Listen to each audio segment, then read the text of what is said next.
জাতীয়তাবাদী মহিলা দলের আজকের এই সমাবেশে যিনি সভাপতিত্ব করছেন আমাদের স্নেহাস্পদ সুমনা, যিনি সদ্য গঠিত কমিটিতে সভাপতি হয়েছেন সম্ভবত।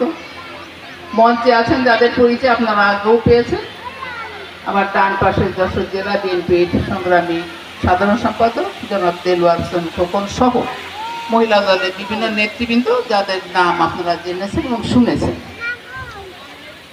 আমি বিনয়ের সঙ্গে প্রথমে একটি কথা বলতে চাই যে আমার আগে একজন বক্তা আমাদের সারোয়ার ভাই একটি কথা বলেছেন যে এইখানে এই সৌভাগ্য যে আমাদের প্রধান অতিথি আসছেন যাদের অনেকদিন 6 মাস আগেই বুক করছে। আমি বলি এই মাঠে আমি অনেকবার এসেছি, অনেক অনুষ্ঠানে এসেছি, সর্বশেষ এর আগে ইফতার মাহফিলেও এসেছিলাম যখন আমরা খুব ত্রাসের মধ্যে ছিলাম, যখন সন্ত্রাস কবলিত ছিল এলাকা, তখনও কিন্তু আমরা এই জায়গায় এসেছি। আমাদের নেতারা কিন্তু এসেছেন, আমরা সমস্ত বিপদ আপদ উপেক্ষা করে আমাদের কর্মসূচি বাস্তবায়ন করার জন্য আমরা কিন্তু এসেছি, আমরা পিছিয়ে যাইনি কখনো।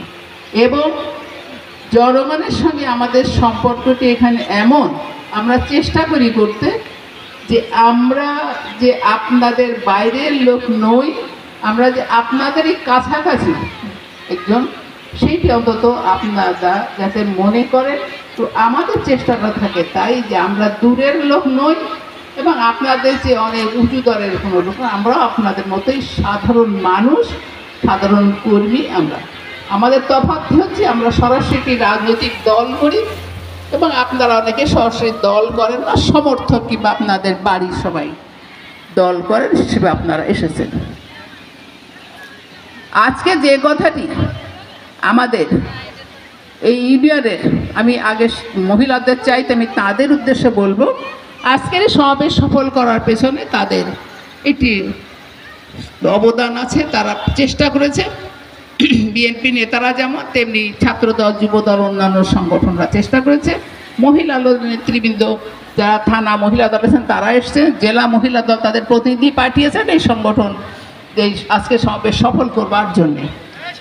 এই কাজটি এই মহিলা সংগঠন এই কাশিমপুরে করবার জন্যে বহুদিন আগে থেকে আমি নিজে অনেকবার নেতাদের কাছে এসছি, এখানে মিটিং করেছি, হাসিনা ইউসুফ আমাদের সাথে ছিলেন এবং আমরা বারবার এসেছি। আমরা একটা কথা তো নেতাদের বোঝানোর চেষ্টা করেছি যে আজকে যদি মহিলাদেরকে সংগঠিত করে একটি শক্তিশালী সংগঠনের রূপ দেওয়া যায়, তাদেরকে যদি আমাদের জাতীয়তাবাদী দলের পতাকা তলে আনা যায়, তাহলে জাতীয়তাবাদী দলের নেতাদের কোনো ক্ষতি নেই, বরং শক্তিটা বাড়বে, দলের জন্য একটি নতুন করে শক্তি যোগ হবে। এটা আমরা বোঝানোর চেষ্টা করেছি।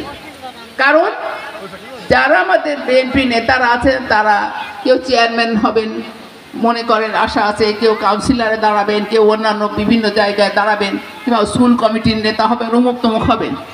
আমাদের এই মহিলারা কিন্তু সব জায়গায় প্রতিযোগিতা পর্যন্ত করতে যাবে না। তারা কি করবে? আপনার এই ভোটের সময় বা আপনার অন্য কাজ সহায়তা করবে, সাহায্যটা করবে। তো সেই কারণে আমরা বোঝানোর চেষ্টা করেছিলাম। যাই হোক, অবশেষে তারা বুঝেছেন এবং মহিলা সংগঠনের দরকার এইটা উপলব্ধি করে আজকের এই সমাবেশ সফল করবার জন্য পরিশ্রম করেছেন আন্তরিকভাবে। এই জন্যে আমি আমার তরফ থেকে, জাতীয়তাবাদী দলের তরফ থেকে আমি আপনাদেরকে আন্তরিক অভিনন্দন জানাই।